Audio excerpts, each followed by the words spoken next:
Je vous présente aujourd'hui le roman historique Aubajiwan.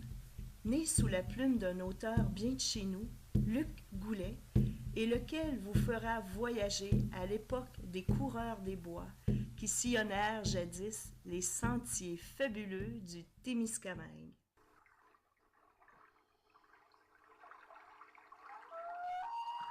Nous sommes à l'aube du 18e siècle et David Lérand, jeune Français tout fraîchement arrivé au Canada, débarque à Québec en quête d'aventure et de fortune. Il y rencontrera des personnages hauts en couleur avec lesquels il entreprendra le périple de sa vie vers le mystérieux pays des fourrures. À partir de la Chine jusqu'à Mattawa, il remontera la grande rivière au péril de sa vie, bravant 1000 dangers, sautant rapides et cascades, faisant preuve d'un sang-froid et d'un courage peu commun face aux dangers, sur les traces des coureurs des bois.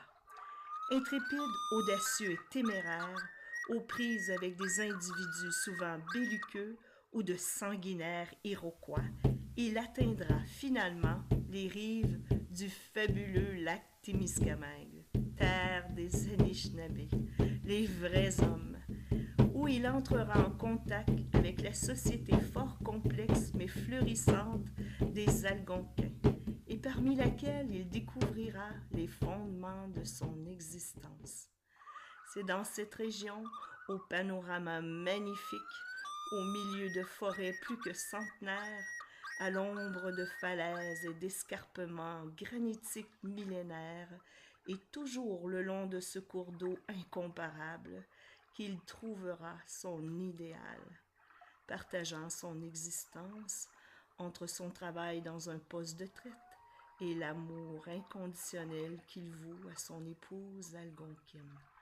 David nous racontera à sa manière la vie en ce temps-là au pays des Témiscamingues.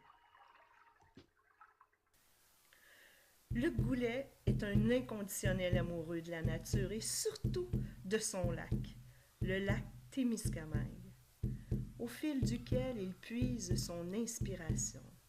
C'est par-delà la brume matinale à la surface des eaux ou le long des après-midi ensoleillés qu'il le parcourt, toujours à l'écoute des relents du passé qui lui parviennent à travers le temps et qui alimentent son imagination et sa plume fertile tout en étanchant sa soif pour l'histoire de sa belle région. Alors, bonne lecture et surtout, bon voyage au pays des fourrures.